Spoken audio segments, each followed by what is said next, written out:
Hello, welcome to another edition of Serving the Valley. Our program this time around, I'm going to center it around We Serve, and you'll get the details on that in just a minute. As a matter of fact, I won't hold you in suspense. That's the motto of Lions Club International. My guests happen to be friends of mine. Yes, I've got a couple. Rich Congdon and Gary Chambers have joined us here on set, and we are producing this program. And while we are producing this program, Mr. Congdon is about ready to start breathing easy as he concludes his responsibility as a district governor. That's a big deal in Lyons. A district governor for this portion of the state of Iowa. Rich, welcome to our world here. Hey, thank you. Thanks for making time for us. This is definitely, in many ways, a year you will not forget. Absolutely. It's been very difficult trying to get around to all 46 clubs. And as a district governor, I also am one of the state leaders that runs the State of Iowa Lions Club. And we've had so many virtual meetings, but we've had a few that we had to get together, and it's been a challenge to try to keep clubs together that aren't meeting and to hold memberships and to keep enthusiasm going. So it certainly has been a challenge.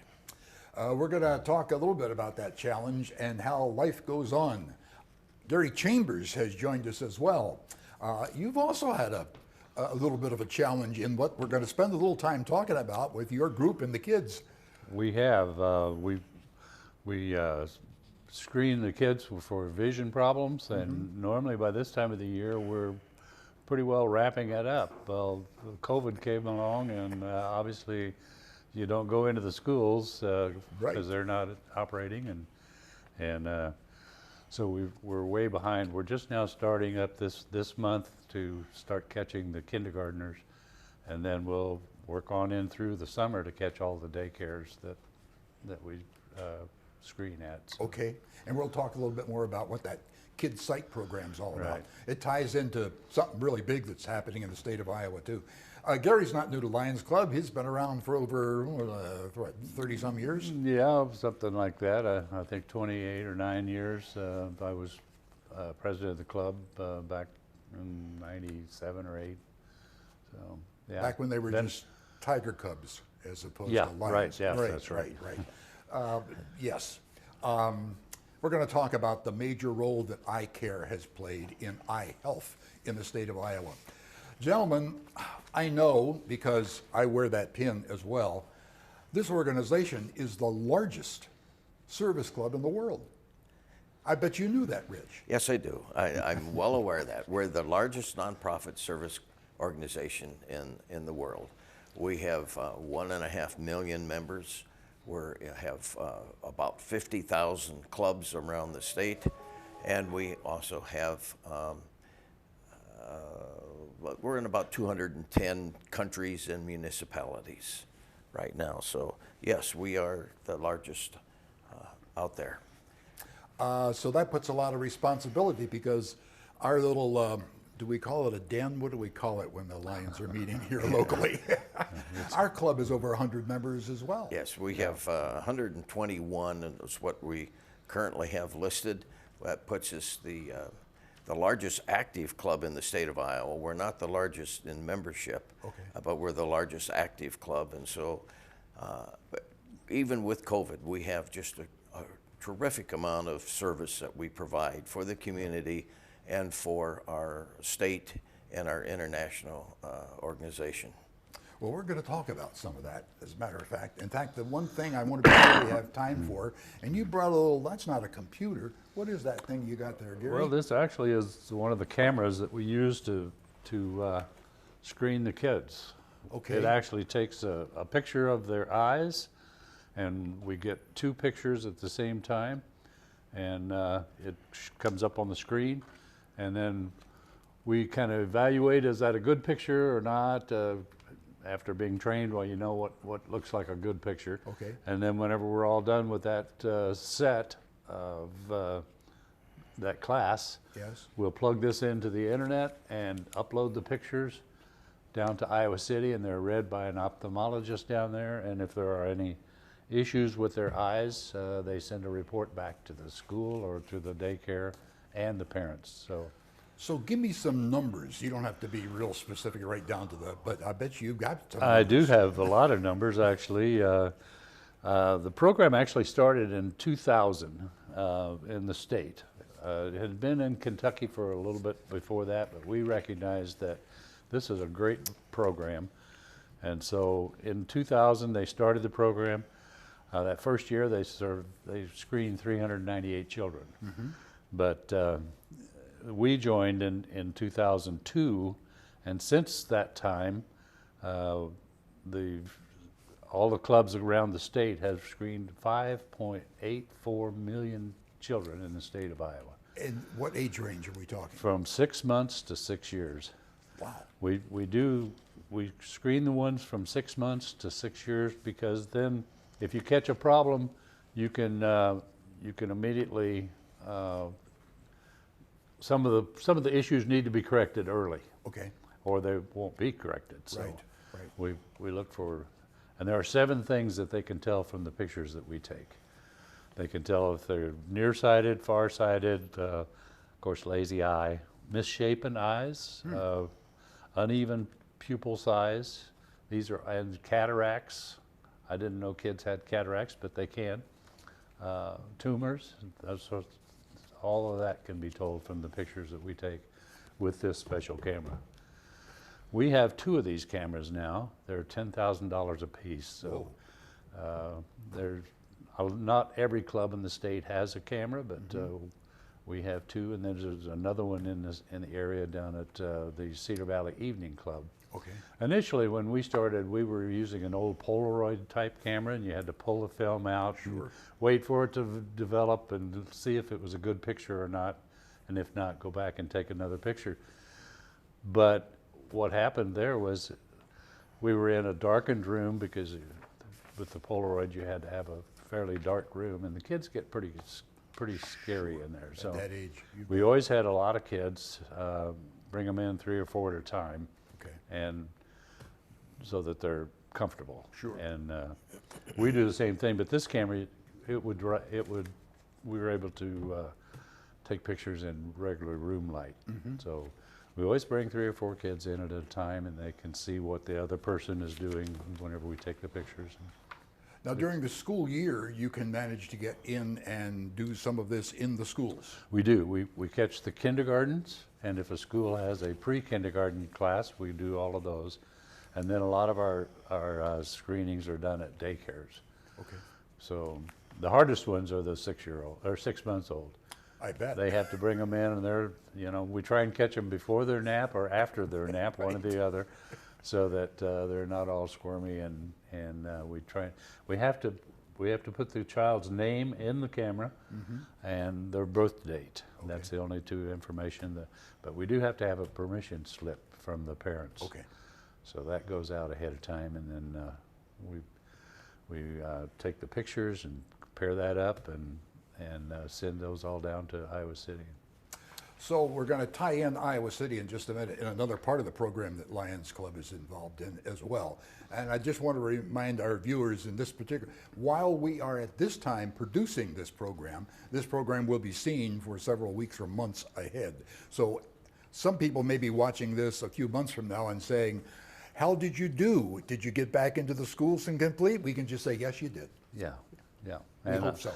I'm in the process right now of contacting schools to get schedules, and with 2 cameras, we're going to have 2 teams out. Right. Catching all the schools. So We'll catch the schools first. Okay, you'll come to about what though in numbers? I think there's about 35 different schools that we go to, and then we'll catch the daycares later in the summer, because they don't shut down at the end of May. So we have to get through in all those kindergartners. So, Rich, I gave you a copy of a list. You really didn't need it, but I needed the list, so I have some company having a list. It's a partial list of what this group, this local group of Lions Club members are involved in. And we can't cover it all, but let's take a few of them. Sure. Packets of Care. Sure, Packets of Care is a relatively new system that we're involved in. Is that we put together personal items that are then distributed to some of the homes and places where the underprivileged men primarily are housed or need assistance. Okay. And that's what it's for. And we package those anywhere from 3 to 4 times a year, and we do anywhere from 300 to 700 kits at a time. Okay. So it's a big deal for them, and they're very appreciative of what we do. And the Lions Club members just sit there and they don't talk to each other at all when they're putting things No, together. we have, it's such a boring thing. I bet. I've seen some of that. Okay, eyeglass and hearing aid collection. Those boxes are around the community. Yeah, we have 27 of them out there in the community, and we collect thousands upon thousands of eyeglasses every year, and they have to be cleaned and read and separated and sent to the proper places, and then the eyeglasses, the lenses are sent to, actually they're sent to Anamosa, to the prison people down there, or the prisoners get as a premium for behaving. Okay. They get to work with the eyeglasses and read them and put them in envelopes, and then they're sent out all around the world. Okay. Yeah. Speaking of eyes, cornea transplant program. Now that ties into Iowa City again. The cornea transplant is probably, we've been doing that for 65 years. We're a world-class organization in Iowa City. We've partnered with the University of Iowa. They provide the medical staff, and we provide all the rest of the assistance. And it's an outgrowth of the Iowa Lions Foundation, the Iowa Site Conservation Program of years ago. And it is a world-class cornea transplant center. Last year in Iowa alone, we transplanted about 976 corneas in Iowa to our friends and neighbors. We also supplied tissue to neighboring communities, neighboring states, and we sent tissue actually all around the world. And over the 65 years, we have trained over 6,500 other surgeons around the world that have come to Iowa City on how to do cornea transplants. At the same time, in Iowa City, we maintain a research laboratory, the Lions do, and Dr. Mark Greiner is in charge of that, and he is doing amazing research down there with things like trying to grow cornea with your own DNA, and he has other projects that he has going on. He's not the only person doing the cornea transplants, but he's head of our research down in Iowa City. Okay, Salvation Army bell ringers, adopt a highway, the cleaning up thing that the Lions Club gets involved in around the community. The Northeast Iowa Food Bank, I'm going through these because we don't have time for everything to be in detail. Yes, Rich, I'm going to get to your favorite.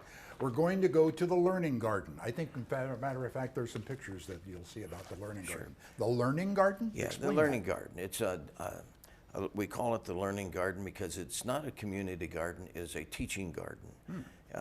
One of our 5 major initiatives of Lions International is diabetes. And diabetes is a larger pandemic than what you're seeing with COVID right now. In the year 2030, about 1/3 to 1/2 of all the people in the world will either be predisposed with prediabetes or have diabetes 1 or 2. And one of the ways to combat diabetes, whether you have diabetes 2 or predisposed, is exercise and nutrition. And so with the Diabetes Garden, we teach people, we run classes all summer long on how to grow a garden, how to start a garden, and proper nutrition. And we also have designed this garden so that you have to get on your hands and knees, you have to stand up, you have to reach, you have to do things to move in the garden, which is the exercise portion of it. And we grow a variety of plants all the time. You're looking at some of the pictures on how we built the garden, and you can see some row crops in the ground, which means you have to get on your hands and knees. And you see the raised beds where you have to reach and stretch. but we grow a variety of vegetables. Everything that you see there, those kids that are there, everything they're eating was grown in our garden. They had picked it a few minutes earlier and took it inside and cleaned it off. The garden is located on the northeast side of the Unity Point Prairie Parkway Clinic. Sure. Yes. Out there, and it was an unused space, and you can see we have 8 raised beds there, and some of the beds are built so that you could get a wheelchair accessible. Yes. But otherwise, it's made to teach people how to grow food, how to eat properly, and if you come and work in the garden, we invite you not only to take the class, but to help us with watering and the maintenance of it, which isn't a lot. But if you do that, you get to share in the harvest as each of the different crops are ready to go. And as I say, we try to grow a variety, and so that people get an idea of what it is. You know, I'm not a big fan of eggplant, but we had some beautiful eggplant last year, and don't know if we will this year or not, because we've got about 7 or 8 different varieties of tomatoes we're going to focus on this year. So we've got you and your tomatoes. That's right. That's right. I know Rich pretty well. Matter of fact, we go back over 50 years. Let's not even. Yeah, over 60 no, maybe. Yeah, quiet. I didn't ask you that. We've got a partial list, and I've only gone down a little bit of it. But when we're talking about diabetes and diabetes awareness, it's a good point to remember, Roy, that you said you were going to stop here and we're going to watch something. So let's stop here and watch something. My passion for diabetes comes from my son. I'm a type 1 diabetic, and I've had it since I've been 4 years old. And I think back to those times when he was diagnosed, and it was so traumatic. I watched my dad get amputations on both of his legs. I had a brother with type 1 who, I watched go through all the stages until he eventually passed away. I'm a type 2 diabetic. When I got diagnosed, I decided I'm going to do everything that I can to help with diabetes. Good morning, Lions, and welcome to the quarterly meeting of the Defense Against Diabetes program.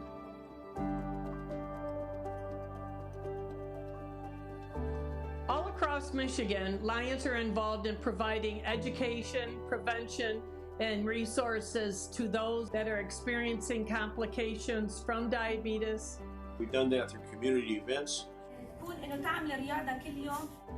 done that with our partner organizations. With the Michigan Department of Health, The National Kidney Foundation.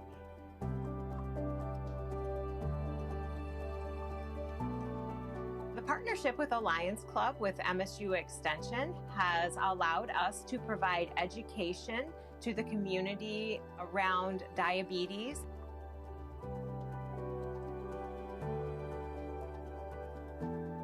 My A1C was like 12. I feel like the class pretty much helped save my life. The diabetes workshop introduces people to tools and skills, and then they practice those and learn what works best for them. When I went back to the doctor, my A1C went down to 4.8. We have also had 5 members of the Lions in our district become certified to be able to teach the diabetes class in nutritional education. Testing your blood sugar. Since COVID, our programs have definitely changed, but we are still able to serve. Put the strips right beside them. As part of the diabetes grant, we are able to provide glucometer kits, which our club has been putting together, and our district has distributed to clinics that serve those uninsured and underinsured patients. Would you mind if I take a picture? Lions have always been hands-on. With diabetes, it's more advocacy work. We've been able to create 2 diabetes specialty clubs. Our members are majority diabetic or allies of those that are diabetic. I became a Lion because I knew that this would be something beneficial not only for my patients, but for our community. Being a Lion and serving in our community can be a lifeline for those that are experiencing complications from diabetes. My dream for diabetes is the cure, and I really, truly hope that it is in my lifetime so that I could watch that for my son.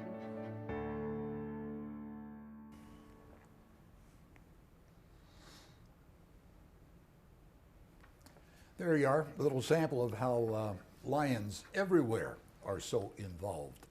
Before I get back to our little shopping list of what Lions are up to, you got involved over 30 years ago, or about that. Mm-hmm. What first pulled you? Do you remember what first pulled you? I always felt like I needed to be involved in the community, and my company that that was a kind of our philosophy, was we wanted our employees to be involved in things.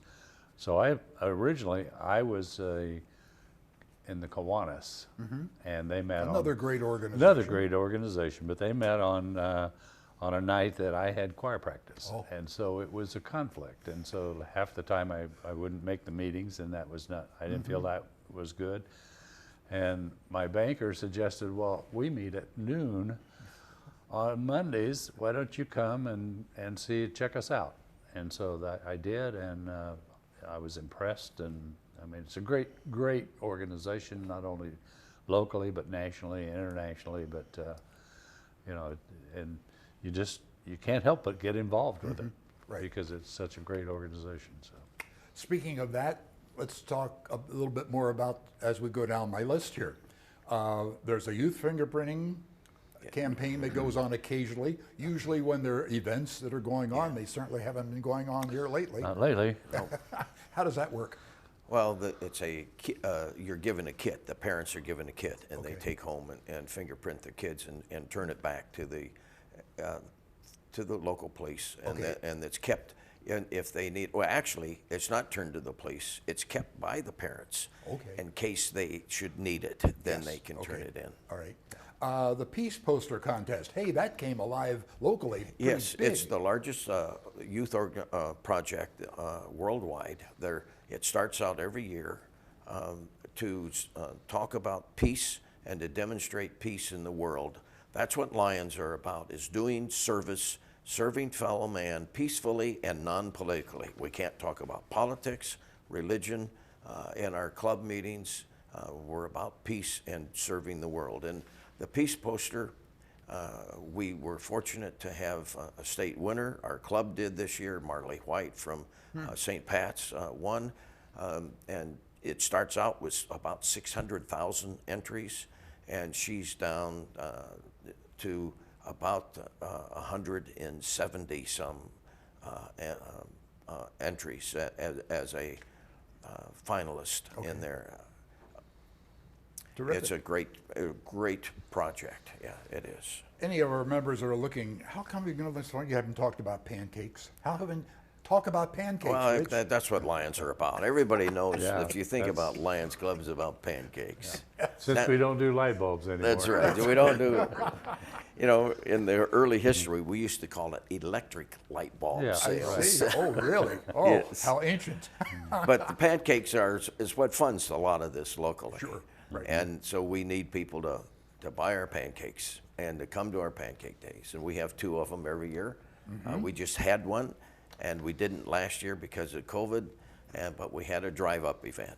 And we planned for 350, and I think over 700 showed up. 740 some, I think it was, Gary. Yeah, it was. Came by. Saturday morning. A drive-up pancake event. Okay. I thought it was going to be a disaster because they're used to coming in and getting hot pancakes off the grill and sit and visit. That's right. Now it was drive-through and just pick up a covered dish. Yeah, right. That's right. Okay, a couple other things here. I've got one written in, Rich, you're going to correct me here. It used to be called the Russell Congdon. You've heard of that person, haven't you? Yes, I have. Russell Congdon Scholarship for you and I. Now they've changed the name. Yeah, we have. My dad was a longtime secretary of the club, and to recognize him, they named the scholarship after him. But I have been now the secretary as an equally a long time.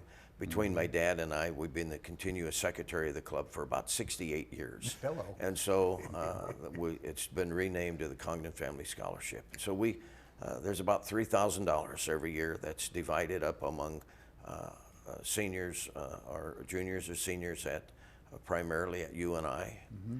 And it is a grade point is involved, and you have to be involved in the community, and you need to be on a program that will bring you back to community involvement, not necessarily Cedar Falls, but doing something for community service. Okay. Let's see, the site conservation program, we spent a little time on that.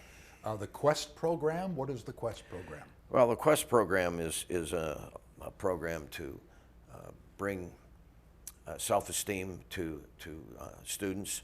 It's used a lot in smaller communities, not so much in Cedar Falls, because there are other programs here, but it is a program used to generate self-esteem for the junior high and high school kids. Okay. I came to a total of, I think it's well over this now, $800,000 of Lions Club Contribution funds back to the community of Cedar Falls. have come back to Cedar Falls. Yeah, we've been around here about 97 years in the community, and we give back to this community. We not only are good benefactors to the state of Iowa and to Lions International, but we're even an even larger benefactor back to the community of Cedar Falls. Over half of whatever we raise stays here, and many times it's much more than that. And we have done many things through the hospital, through just about every public building in the last 100 years. Will have the Lions have touched in some way.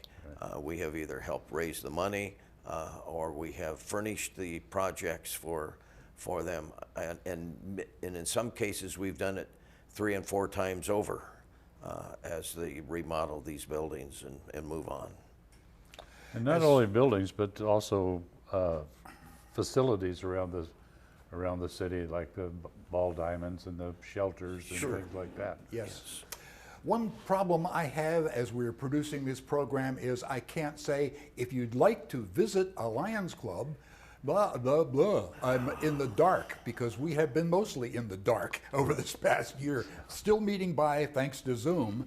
But contact information is important at this point, because when people are watching this anytime in the months ahead, how do they find out more about what Lions Club here is all about?